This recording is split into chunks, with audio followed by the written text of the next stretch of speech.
जिस शहर में हम रहते हैं, जिस टेक्नोलॉजी को हम छूते हैं, जिस विशाल इंफ्रास्ट्रक्चर पर हमारी पूरी दुनिया टिकी है, ये सब किस पर टिका है? आप कहेंगे पैसा, पावर या ग्रेट इंजीनियरिंग, लेकिन सच्चाई कहीं ज़्यादा फंडामेंटल है। आपकी मॉडर्न लाइफ की फाउंडेशन दुनिया की सबसे आम, सबसे अनदेखे और सबसे ज़्यादा इस्तेमाल किए जाने वाले एक रिसोर्स पर टिकी है। वो है सैंड। हाँ, सिर्फ रेत। यूएन एनवायरनमेंट प्रोग्राम के अनुसार पानी के बाद सैंड प्लैनेट का दूसरा सबसे ज़्यादा कंज्यूम्ड रिसोर्स है। हम हर साल 50 बिलियन टन से ज़्यादा रेत का इस्तेमाल करते हैं। 50 बिलियन टन, ये इतना है कि दुनिया की सबसे ऊंची इमारत बुर्ज खलीफा हर रोज़ 27,000 बार बन जाए। हमें सैंड इतनी चाहिए कि आज इसे द न्यू ऑयल कहा जाता है। But here is the paradox, हमें सैंड इतनी चाहिए कि ये अब ख़त्म हो रही है, and it's fuelling and invisible global war. Welcome to the sand war. शायद आप सोच रहे होंगे, सैंड की कमी, ये कैसे मुमकिन है? हमारे पास तो रेगिस्तान है जिसमें अरबों टन सैंड मौजूद है। यही सबसे बड़ा भ्रम है जो हमें महंगा पड़ रहा है।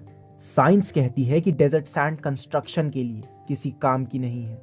लाखों सालों से डेजर्ट सैंड हवा से रगड़ खाकर स्मूथ और गोल हो चुकी है। अगर आप इसे कंक्रीट में मिलाएंगे तो ये मजबूती से बंधेगी नहीं, बिल्डिंग ढह जाएगी। कंक्रीट बनाने के लिए हमें एंगुलर सैंड चाहिए जिसके किनारे शार्प हों और वो आपस में मजबूती से चिपक सकें। दुबई, जो दुनिया की सबसे बड़ी इमारतों का शहर है, जो एक विशाल रेगिस्तान में बना है, वो अपनी बिल्डिंग्स के लिए अपनी आसपास की रेत इस्तेमाल नहीं करता। वो अरबों डॉलर खर्च करके ऑस्ट्रेलिया से सैंड इंपोर्ट करता है। ये सच्चाई आपको हमारी समस्या की गंभीरता बताती है। हमारी पूरी कंस्ट्रक्शन इंडस्ट्री सिर्फ रिवर सैंड और मरीन सैंड पर निर्भर है, और यहीं से शुरू होती है असली कहानी, स्केर्सिटी की कहानी। पिछले 50 सालों में ग्लोबल अर्बनाइजेशन यानी शहरों की बनने की रफ्तार इतनी तेज हुई है कि दुनिया की 55% आबादी आज शहरों में रहती है। हर साल 1.5 मिलियन वर्ग मीटर की नई सड़कें बन रही हैं, और इन सब की डिमांड कहाँ जाती है? सीधी हमारी नदियों और समुंदरों पर। चाइना ने 2011 से 2013 के बीच यानी सिर्फ 3 सालों में इतना कंक्रीट इस्तेमाल किया है जितना अमेरिका ने पूरी 20th सेंचुरी में यानी 100 सालों में नहीं किया था। आप सोच सकते हैं कि इस कंक्रीट को बनाने के लिए कितनी सैंड लगी होगी। इंडिया भी इसमें पीछे नहीं है। हमारी बढ़ती आबादी और इंफ्रास्ट्रक्चर प्रोजेक्ट्स ने नदियों से रेत खींचने की रफ्तार को पागल कर दिया है। सिंगापुर एक छोटा सा देश है, उसने पिछले 50 सालों में अपनी लैंड एरिया 20% तक बढ़ा ली है, सिर्फ सैंड इंपोर्ट करके। उन्हें अपने पड़ोसी देशों से इतनी सैंड चाहिए थी कि कई देशों ने, जैसे इंडोनेशिया और मलेशिया ने, सैंड एक्सपोर्ट पर बैन लगा दिया क्योंकि उनकी कोस्टलाइन ख़त्म हो रही थी। As a result sand prices skyrocket हो रहे हैं। सैंड इतनी महंगी हो गई है कि इसे खरीदना एक लग्जरी बन गया है, और जब डिमांड इतनी ज़्यादा हो और सप्लाई लिमिटेड हो तो मार्केट टूट जाता है। इस टूटे हुए मार्केट को भरने के लिए जन्म लेते हैं द सैंड माफिया। ये वो मोड़ है जहां पर कहानी एनवायरमेंटल क्राइसिस से बदलकर एक जियोपॉलिटिकल और क्राइम थ्रिलर बन जाती है। जब इतनी बड़ी इकोनॉमिक अपॉर्चुनिटी रेगुलेशन की कमी और हाई डिमांड से टकराती है तो जन्म होता है एक ग्लोबल क्राइम सिंडिकेट का, जिसे हम द सैंड माफिया कहते हैं। ये कोई हॉलीवुड मूवी का प्लॉट नहीं है, ये एक हकीकत है जो आज भारत से लेकर साउथ ईस्ट एशिया तक दुनिया के हर कोने में नदियों और कोस्टलाइन को तबाह कर रही है। सैंड माफिया का बिजनेस मॉडल बहुत सिंपल है। नदियों के किनारे पहुंचो, भारी मशीनरी लगाओ और कमर्शियल सैंड चुराओ। इसमें कोई टैक्स नहीं, कोई इन्वायरमेंटल क्लियरेंस नहीं, कोई लॉ नहीं। ये लोग रातों रात नदी का पूरा स्वरूप बदल देते हैं। Think about it. ये रेत चोरी सिर्फ पैसे का नुकसान नहीं है, ये पानी और हवा के बाद हमारी सबसे कीमती नेचुरल रिसोर्स पर किया गया हमला है। जब रिवर बेड से जरूरत से ज्यादा सैंड निकाली जाती है तो उसके भयंकर एनवायरमेंटल कॉन्सिक्वेंसेस होते हैं। पहला, नदी का तल गहरा हो जाता है, जिससे आसपास के लाखों किसानों और गांव का ग्राउंड वाटर लेवल तेजी से गिर जाता है। कुएं सूख जाते हैं क्योंकि उनके पानी का स्रोत कट जाता है।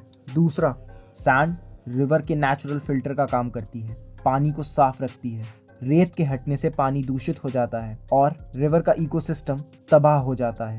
और सबसे बड़ा खतरा, जब नदी अपने तल पर स्टेबल नहीं होती तो वो अपने किनारों को काटने लगती है, जिसे कोस्टल इरोजन कहते हैं। इससे फ्लड का खतरा कई गुना बढ़ जाता है क्योंकि नदी का नेचुरल डिफेंस हट गया है।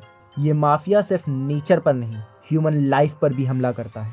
सैंड माइनिंग को रोकने की कोशिश करने वाले एनवायरमेंटल एक्टिविस्ट, पुलिस ऑफिशियल और ईमानदार जर्नलिस्ट को अक्सर जान से हाथ धोना पड़ता है। यूनेस्को के मुताबिक सैंड माइनिंग दुनिया का सबसे हिंसक और खतरनाक इलीगल बिजनेस में से एक है। ये लोग इतना पैसा कमा रहे हैं कि करप्शन हर लेवल पर फैलता है, जिससे लॉ एनफोर्समेंट की हिम्मत टूट जाती है। ये एक ऐसा युद्ध है जो मीडिया की सुर्खियों में नहीं आता, लेकिन इसकी कीमत हम सब चुका रहे हैं। ये समस्या सिर्फ भारत या चाइना की नहीं है, ये एक ग्लोबल जियोपॉलिटिकल क्राइसिस है। सैंड इतना बेसिक रिसोर्स है कि गवर्नमेंट इसे रेगुलेट करना भूल गई है। कोई ग्लोबल ट्रीटी नहीं है, कोई यूएन फोर्स इसे एनफोर्स नहीं करती। इसका मतलब है कि हर देश, हर नदी, हर तट इस माफिया के रहमो करम पर है। लेकिन सवाल ये है, अगर हम अपने फाउंडेशन के रिसोर्स को ही खत्म कर देंगे तो हमारा भविष्य किस पर टिकेगा? But the story is not over. Science और इनोवेशन हमें एक रास्ता दिखा रही है। The solution lies in 3 key areas: recycling, manufacturing and willpower. पहला, हमें अपना कंस्ट्रक्शन वेस्ट यानी पुराने कंक्रीट को रिसाइकल करना होगा, इससे नई सैंड की मांग कम होगी। दूसरा, हमें रिवर सैंड का विकल्प ढूंढना होगा, जिसे मैन्युफैक्चर्ड सैंड, एम सैंड कहते हैं। ये चट्टानों को पीस कर बनाई जाती है। ये रिवर सैंड जितनी ही मजबूत होती है और इसमें एनवायरमेंटल डैमेज बिल्कुल नहीं होता। लेकिन सबसे जरूरी है विल पावर। हमें इस रिसोर्स की वैल्यू को समझना होगा। Sand is not dirt, it is the building block of our civilisation. It's public trust. हमें सरकारों पर दबाव डालना होगा कि वो इस ट्रेड को ट्रांसपेरेंट बनाएं और माफिया पर नकेल कसें। अगली बार जब आप किसी ऊंची बिल्डिंग को देखें तो एक बार जरूर सोचना, उसकी नींव में एक अनमोल चीज लगी है। वो है sand. Its supply is limited, its value is infinite, and our future depends on how soon we decide to stop wasting it.